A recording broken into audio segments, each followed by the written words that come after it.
Viewers, இன்னைக்கு நம்ம பார்க்க போகிறது வேப்பம் பூ மிளகு ரசம்.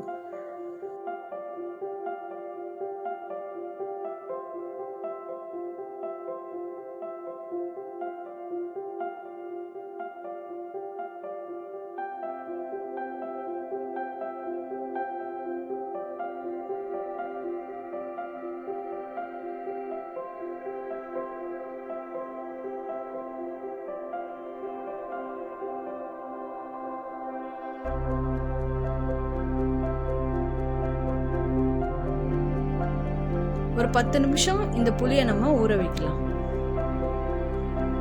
ஊற வச்ச புளி தண்ணியை இப்போ நம்ம எடுத்துக்கலாம்.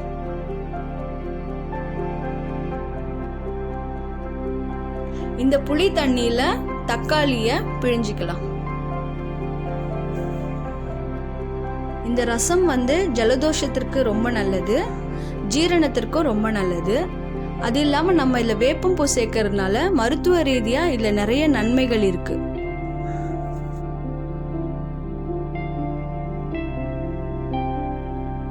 இப்போ இந்த கரைசல்ல நம்ம பெருங்காயத்தூள், மஞ்சள் தூள், சீரகத்தூள்,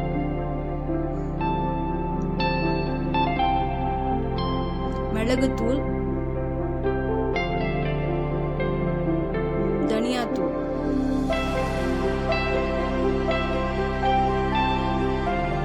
இதெல்லாம் சேர்த்து நம்ம கரைச்சிக்கலாம்.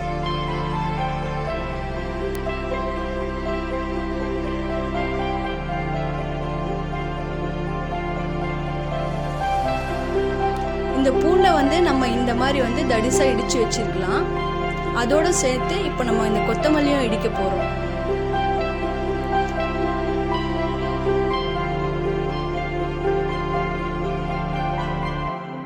இந்த கருவேப்பிலையும் எடுத்து இந்த காம்போடே நம்ம இடிச்சுக்கலாம். இந்த காம்புல நம்மளுக்கு நிறைய சத்து இருக்கு. இடிச்சு வச்சிருக்கிற இந்த பூண்டை எடுத்து இந்த புளி தண்ணியில நம்ம கரைச்சிக்கலாம்.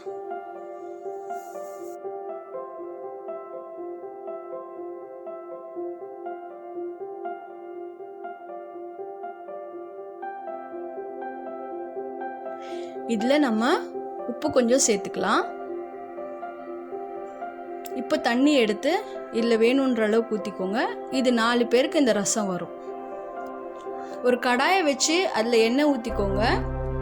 இதுக்கு நம்மளுக்கு நிறைய எண்ணெய் தேவையில்லை. ஆக்சுவலாக இந்த எண்ணெய் சூடானதும் இப்போ நம்ம எடுத்து வச்சிருக்க இந்த 2 மிளகாவை 4 உடைச்சி அதில் போட்டுருங்க. போட்டு நல்லா அதை செவக்க வறுத்துக்கோங்க.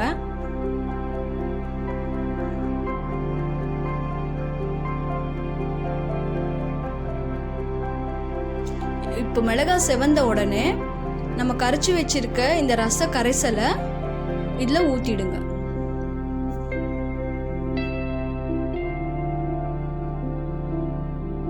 ஊற்றின உடனே இதை நல்லா இந்த மாதிரி ஒரு 2 வாட்டி கிளறி விடுங்க.